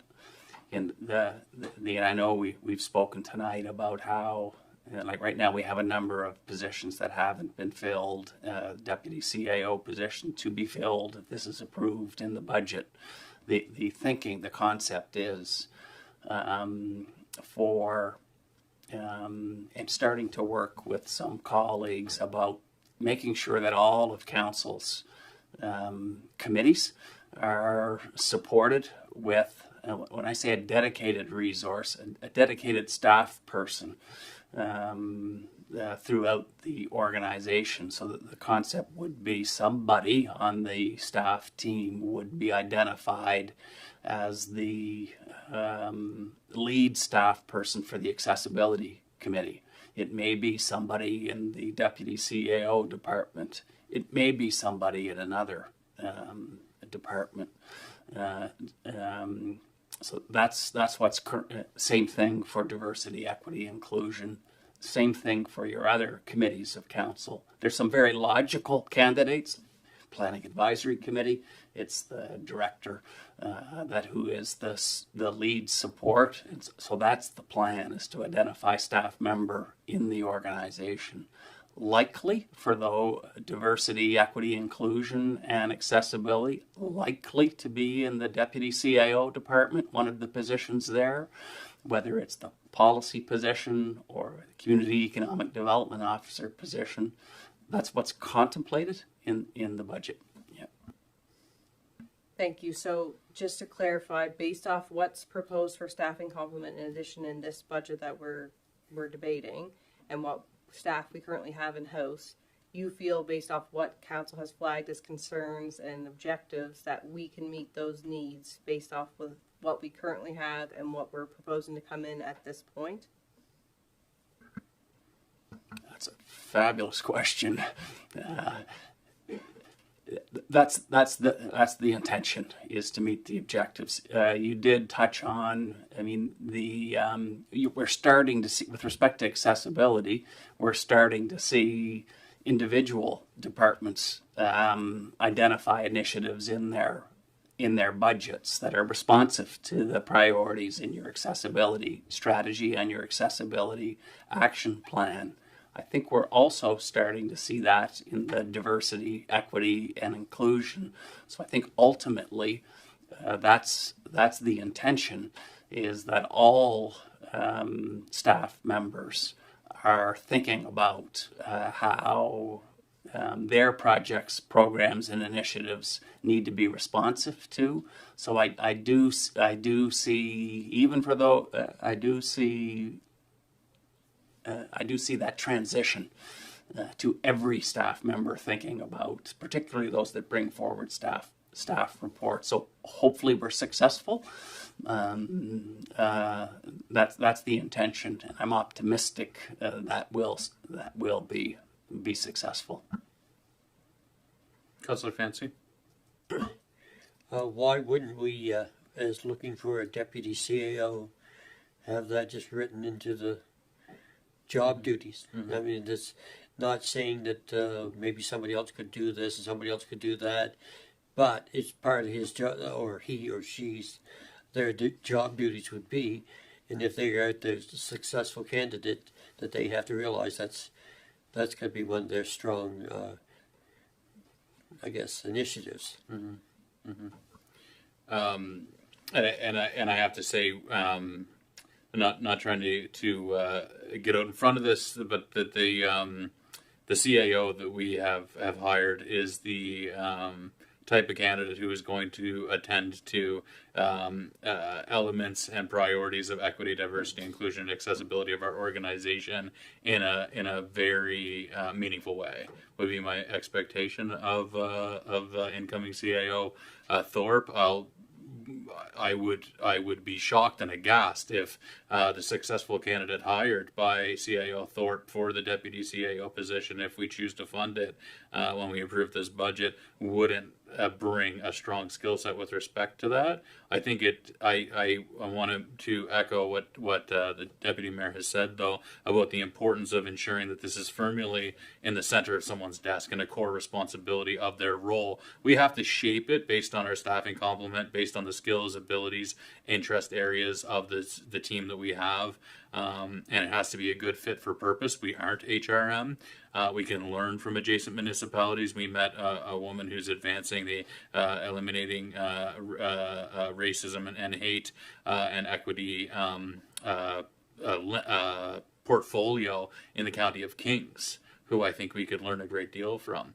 And who I'm certain would share. I had a fantastic conversation with her. But so, again, in signaling the intent, and we'll look to open it up to the rest of the council, too, about the importance of the EDIA file.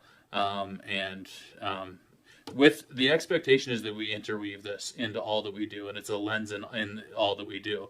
And there's been this talk about elevation as opposed to articulating it as a priority within a strategic document or within your strategic vision, as it's just an overarching lens that is interwoven throughout the organization, throughout the decision-making processes, throughout the organization writ large.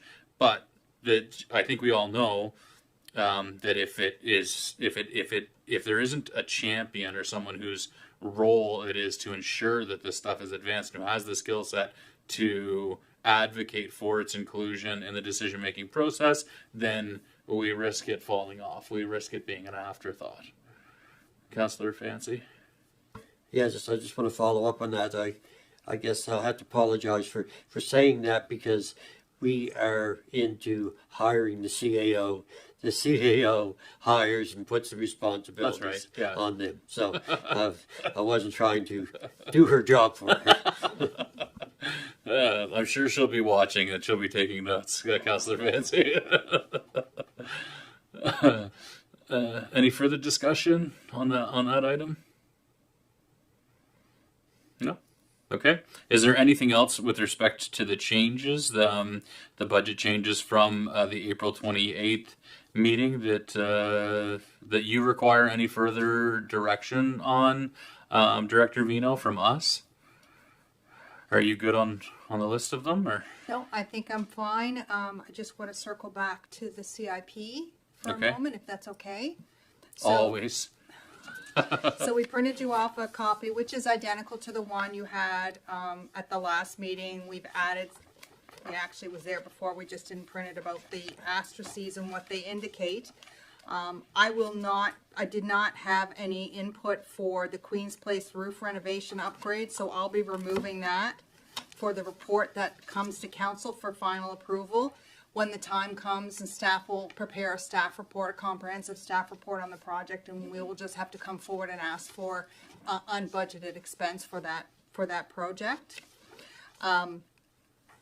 The other thing I wanted to just mention is I don't have anything on here for the sidewalks. I apologize, I wasn't aware that that was going to be a topic until literally I came into this room and saw it on the agenda. So I don't have anything in the CIP for it. But again, like everything else, it is council's decision. If something comes up, if that active transportation that our MPAL is doing for walking audit indicates that we might be able to get some grant funding and there's some, some critical mass behind it, then we can revisit. Like, I don't want you to think we can't. Deputy Mayor Charlton. Thank you. I certainly wasn't expecting to see the sidewalks on here. I thought that we would debate it here, and then if council so chooses the majority of, then we'll see it next week, I think, when if we're prepared to pass the budget.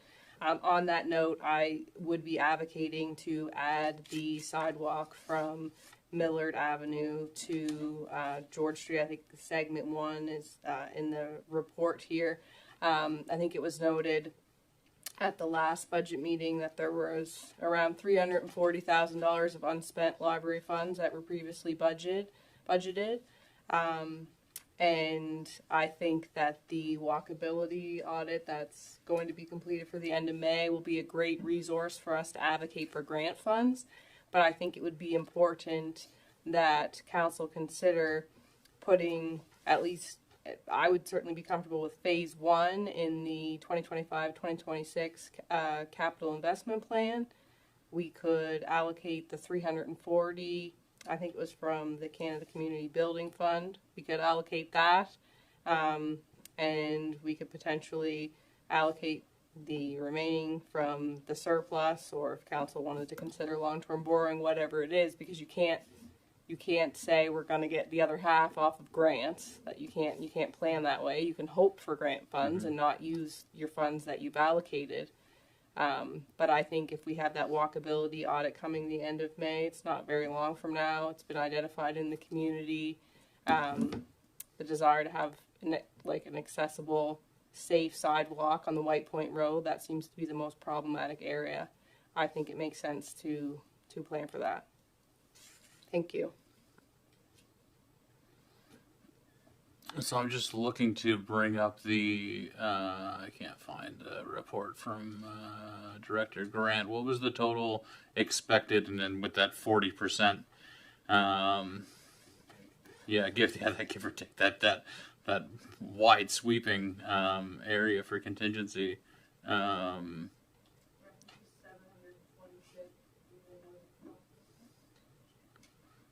don't know where the heck my... It's with your agenda. Yeah, I got it digitally here. Right after the volunteer. No, I got it. It's okay. I'm going to in a minute. It's on the website. 726.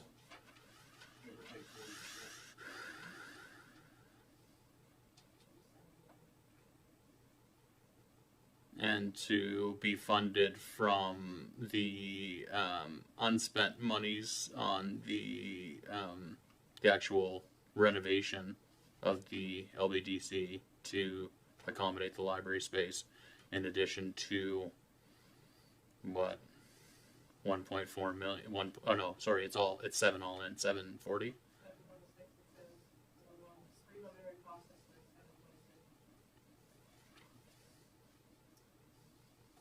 From the accumulated surplus, the other monies, or debt.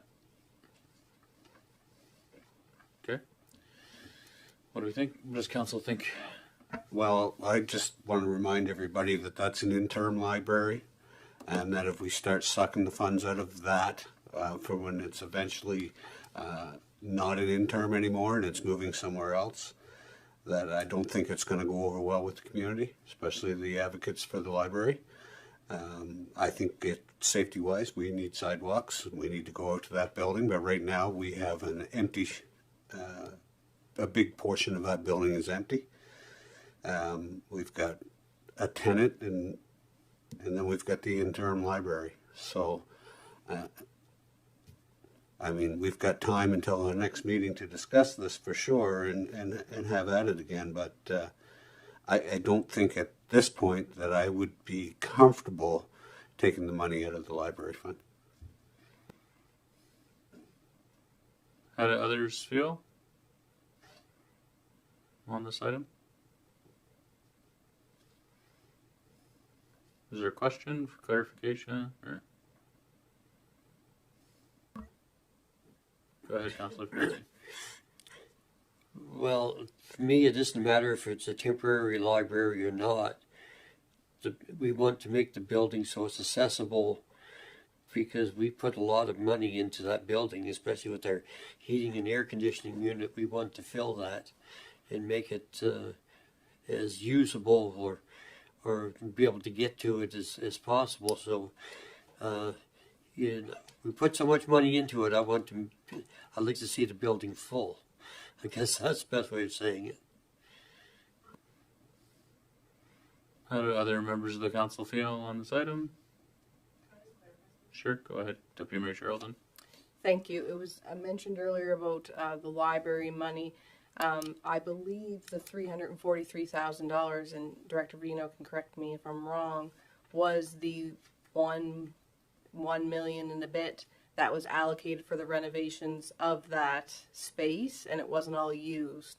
And the previous $3 million estimate to build a library over by Queen's Place, there had been a surplus a few years ago of about $3 million. And so we earmarked, the last council would have earmarked the $1 million for the renovations here, but there's not a designated reserve with additional funds. So I just wanted to clarify that in case anyone thought that there was. Mm-hmm. No specific reserve associated with the library. All of those funds are sitting within the accumulated surplus reserve fund. No? Go ahead, Councillor Vino, or Director Vino. If you want to run for office, you don't even live in Queens. Whatever. It's all good. That is correct. Councillor Charlton is absolutely correct. So last year during the capital investment plan process, $1,050,000 was reallocated from the Canada Communities Building Fund, used to be called the gas tax, Right. to the library reserve. So what we've done is we've reallocated the amount that was unspent back to that CCBF reserve, and that's where it sits right now. I was just looking at the list in terms of what you can spend CCBF money on. It can be spent on recreational infrastructure, facilities, or networks. So I guess sidewalks in a way could kind of be stretched to that. So we could absolutely take that fund, use that 345 and fund it, but it would technically be coming from the CCBF. From the gas tax reserve. Yeah. Okay. Understood. Do you want to get in there? Speak to it. Go ahead. Yes, I think we have to do the sidewalk, and I think we have to do it in stages. I have no problem doing the first part of it. I think we have to make this. We did decide to put the library there, whether it's temporary or permanent. We still have to make it accessible for our residents. Either way. And if we're looking at a different location for the library, different building or whatever in the future, we still have to figure out a way to raise the funds for that building, and that's going to take time. But in the meantime, we have occupants over there of that building, and they need a safe place to travel. Thank you. Okay. How do others feel about it?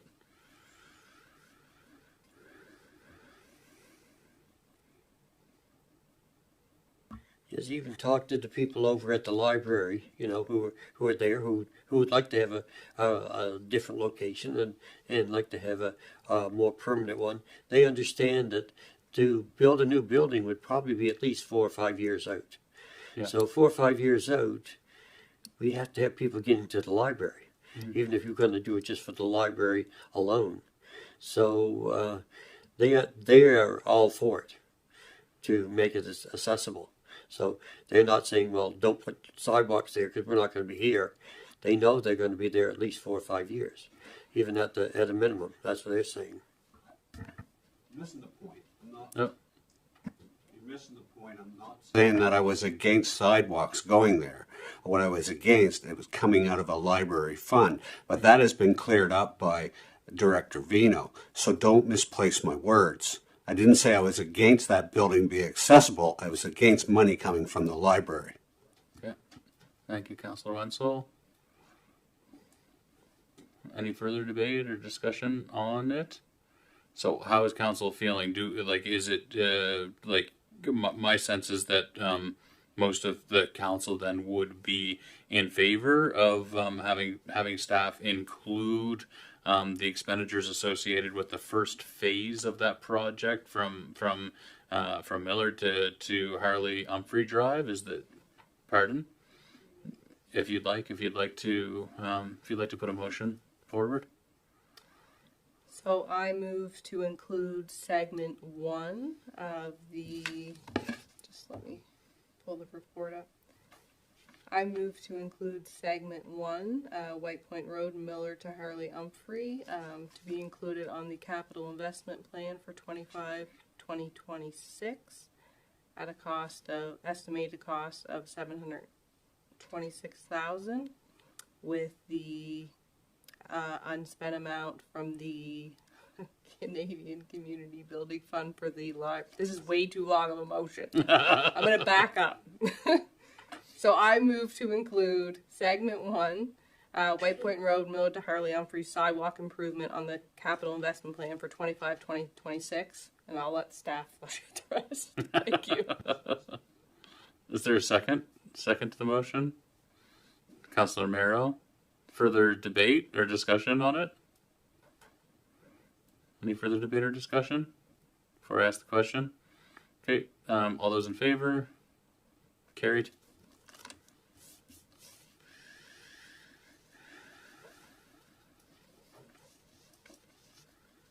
Anything further on the CIP at this time? Anything further on the capital investment plan to direct staff? Councillor Fancy, I'll let you get in there. Okay, just one thing I was looking over our capital investment plan. Going back down to the South Shore outdoor pool, and I still see that that money off into the side. Is that still there? That we're 800,000. No, it is not. So that, and I apologize, the font is small, so I was trying to fit that in. So the total pool cost is just over $8 million at this point. So I think that $5.6 million gives us about a $46,000 cushion there. So we're not. We're not. We're good. I believe that the infrastructure staff are going to bring a more up-to-date report to council in the next couple of weeks with more detailed analysis of what has and hasn't been spent to date. I see. So that explanatory note there of the $8,007, $7,271. That's the total expected pool cost at this stage.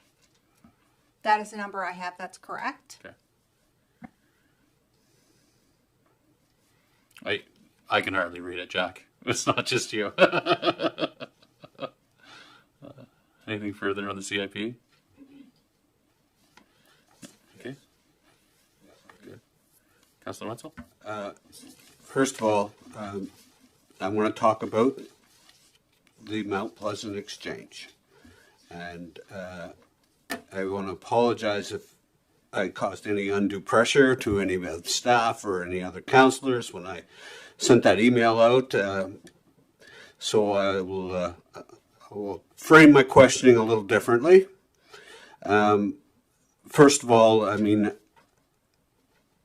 I can see it broken down, how Adam has it broken down. That I know that certain aspects or components of the job are not being ignored. But I need to understand, and maybe Dan can help me a little better with this. I need to understand how we can make sure that the one component is done before the rest. I know when we're here talking about budget, and I don't have a problem with the money being spent or how it's being spent. What I have a problem with is future development not being able to take place until the infrastructure that is the line from Town Lake to the bottom of Union Street is done first. And that's the point I was trying to make to everybody in the email, and that's the point I'm trying to make here, is that we don't stand a chance to live this. We're dreaming in Technicolor if we think we're going to do all this before we fix that line.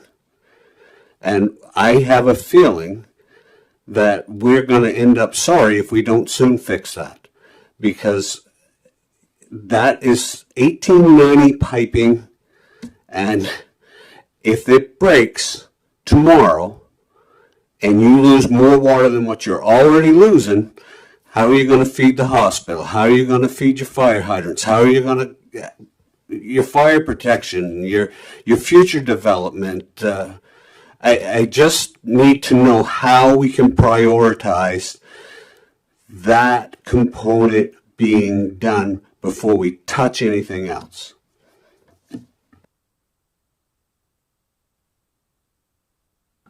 I think I need Director Grant to help me answer that question, please.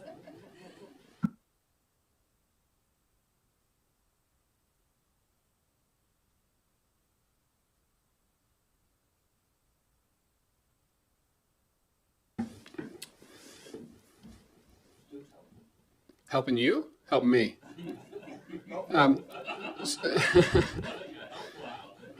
So if I understood correctly, you're looking for assurance that the timeline in the 5-year capital investment plan is accurate, that will enable, I guess, full build out of the developer's plan, along with the work that's necessary on our end to get the transmission main, that, you know, concurrent projects are in the right order. Is that kind of what you're thinking? No, I'll put it in layman's terms, because your engineering degree outweighs my political science minor. What I'm really trying to push here is that I think we are. I think from the Town Lake Road to the bottom of Union Street should be done as quick as possible before you start doing anything else to the Mount Pleasant Exchange. I'm not disagreeing with the capital investment for Mount Pleasant, but what I'm saying is we need to fix this first. And how can we prioritize that does get done before anything else is touched? In layman's terms, Adam. Director Grant. I'll do my best.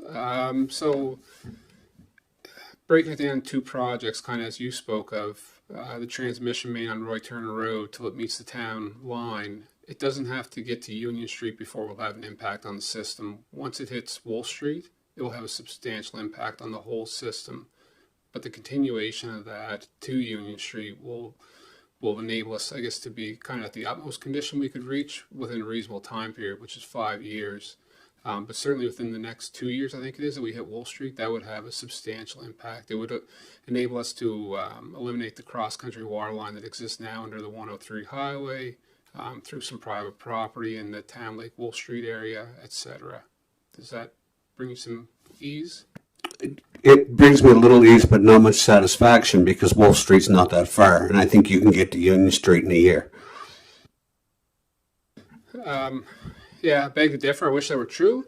Unfortunately, getting involved in that line, there's areas where, at the bottom of Brunswick Street, there's 2 water mains, there's 3 sewer lines, there's storm sewer, and it's all under sea infiltration. So it's working with the tides, et cetera, et cetera. So if you take a portion of a project that's, I'm not sure how long, 2,000 meters, and you put 1,000 of it underwater for 50% of the day, it gets pretty complicated to get that done in a construction season, let alone less than 12 months. That's a pretty tall ask. Correct.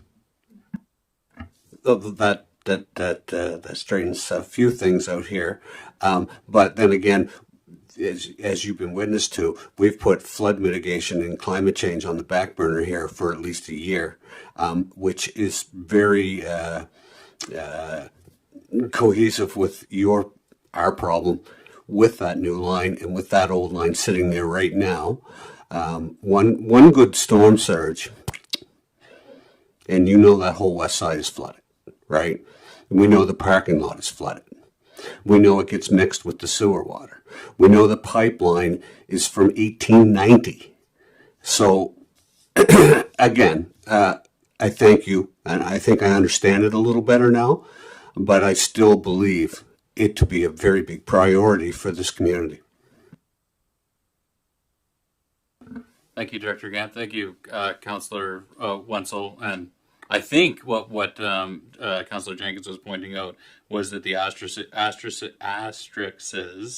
that word should never be made plural, within that are contained beside the elements in the CIP indicate that before further action is taken, a staff report will be brought forward before council for approval, providing more detail and analysis of the project. And indeed, we've been talking about the importance of having a robust workshop to fully understand the priorities, the concurrent priorities to attend to known issues and required upgrades to the current system, while understanding the appropriate scope and approach to a service extension up Toad Hill. And so I thank you for your questions. I thank you for your technical expertise. It's important. This has never come before our council. We haven't had the opportunity to understand this, and it is going to be really important that that we, as the decision-making entity of this organization, get to make a decision, and a well-informed decision about the future of the water utility, and how we prioritize that, and how we fund it, and what are the priority elements based on the technical expertise of our staff and the political will and the values and priorities and concerns of our residents. So I thank you, both of you. Is there any further discussion or debate about the water utility writ large, or the Mount Pleasant service extension and the line items that are contained within the CIP with respect to that project? No? Okay. Thanks. Any other questions on the CIP more generally speaking?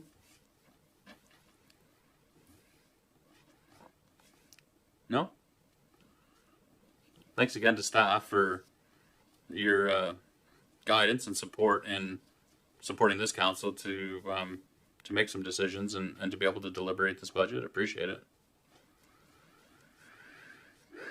Do you have anything further for us, Director Vino? I do. I thought you might. As this is the first budget for some of you, the CIO suggested that we provide you with a copy of the budget approval motions, just so you can read them over, so you understand what it is you'll be asked to approve at the budget meeting. And it just goes, it's very common sense. So the first one, the motion is that you approve the operating budget as presented, which will be the same as the one you see tonight, with the exception of the increase in the low income tax exemption. That will be a change. Right. The second motion is that the Council of the Region of Queens Municipality approve the 25-26 capital investment plan. That will actually be changed to 2025-2030 5-year capital investment plan when you see that, because you are approving a 5-year capital investment plan. And that the proposed 3-year operating budget for the years 25, 26, 26, 27, 27, 28 be adopted and submitted to the Nova Scotia Utility and Review Board. That's for the water utility. And that's also in your package. So that's also part of the rate study. Those operating statements will be part of the rate study and were given to the consultants. The next two are for our area rates. We've already discussed those in previous councils. And then we get to the districts 1 to 12, their rates, and districts 13, their rates. And then you get to the actual, like the base rate of 104, which is unchanged again, plus an area rate of 84.5 cents. That includes that's 0.5 is because the hydrant rate is 8.5 cents. And the people that pay the 76 cents are the people that are in District 13 who cannot or are not around, I think it's 150 meters of a hydrant, so they don't pay the hydrant rate.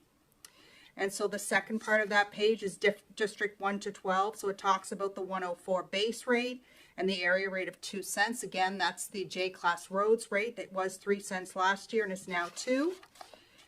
And then we go to the last page, that the Council of the Region of Queens Municipality established June 1st, 2025 as the due date for all property taxes, with no interest being charged for any taxes being paid on or before June 30th. That has been a standing motion. Should Council wish to change that, you need to let me know so I can change the motion. I guess you can change it on the fly at the meeting. That the Council of the Region of Queens authorize the creation, these are the two new reserves we talked about, authorize the creation of an operating capital project reserve for the purposes of funding smaller capital projects to be funded by a transfer from the accumulated surplus of $1 million. And that authorization be given for the creation of a District 13 reserve funded by any overages of revenues from the roads and streets, debt, and paving District 13 area rate as compared to actual costs during the fiscal year. Those are all things that we talked about. I just want to make sure that you're all comfortable with the language, and if you have any questions, I wanted you to get a chance to ask me now while we have plenty of time to discuss.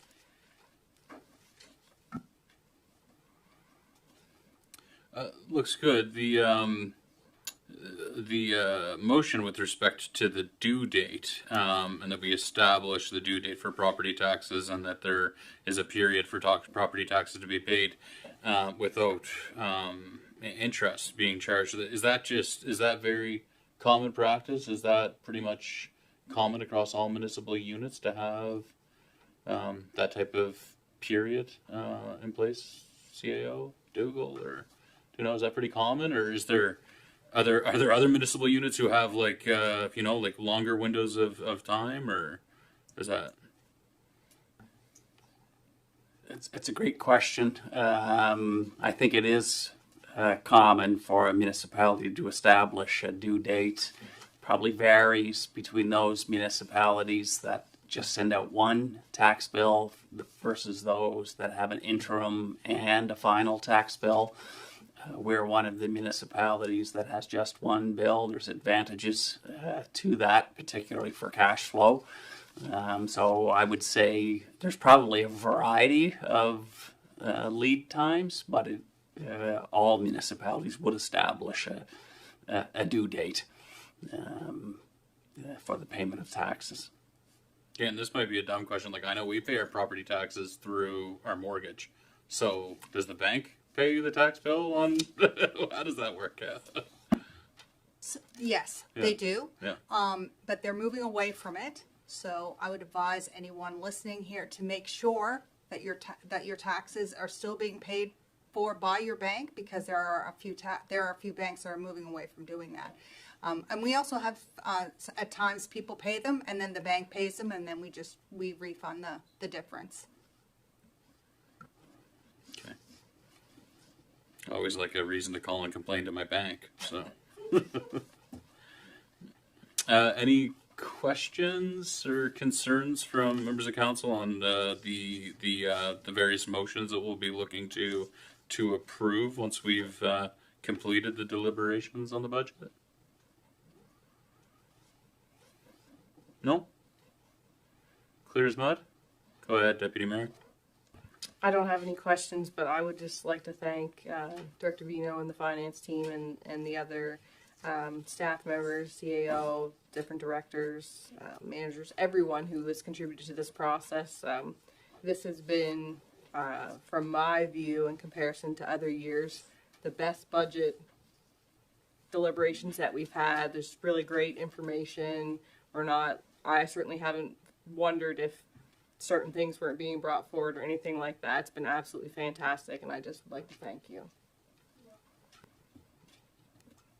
I'll echo our gratitude expressed by the deputy mayor to staff for your role and your hard work in preparing the draft budget. But I will challenge us as a council and as an organization to the next time we do look at for next year for the 26-27 budget, just affording for more time and runway and opportunity for public engagement, and that I know that this whole council is looking to find meaningful ways to engage with our residents, and we're going to be continuing to advance our strategic priorities. I know CAO McDougall is going to prepare a bit of a report to demonstrate the way that our draft strategic priorities and strategic direction of this council is reflected in the decision making, and was brought to bear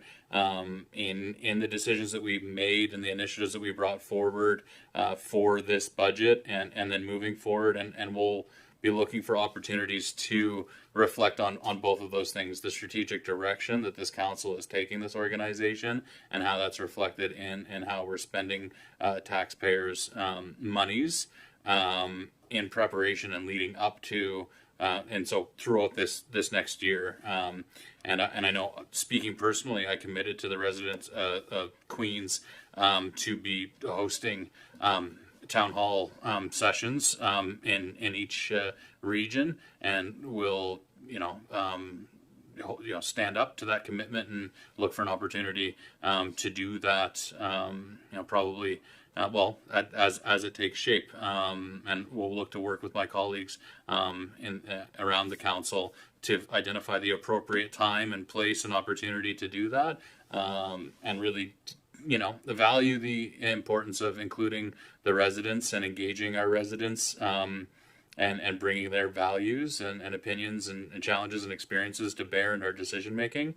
And so we can do better than we've been able to this time.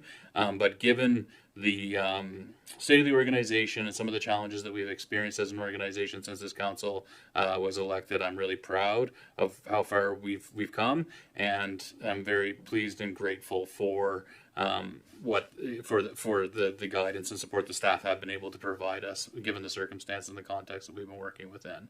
But I just want to highlight that it is really important that we engage with the residents, and that we are committed to doing that better next go around and in the lead up, sort of in this next year of operations.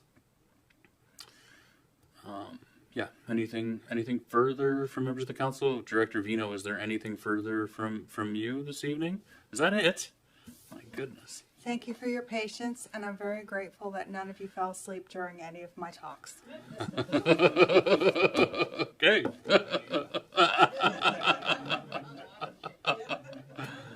Okay, then, without further ado, is there a motion to adjourn the meeting? Moved by the deputy mayor. My goodness, Deputy Mayor Charlton is all over it tonight. Is there a second? Is there a second? Seconded by Carver. We'll adjourn the meeting at 8:10.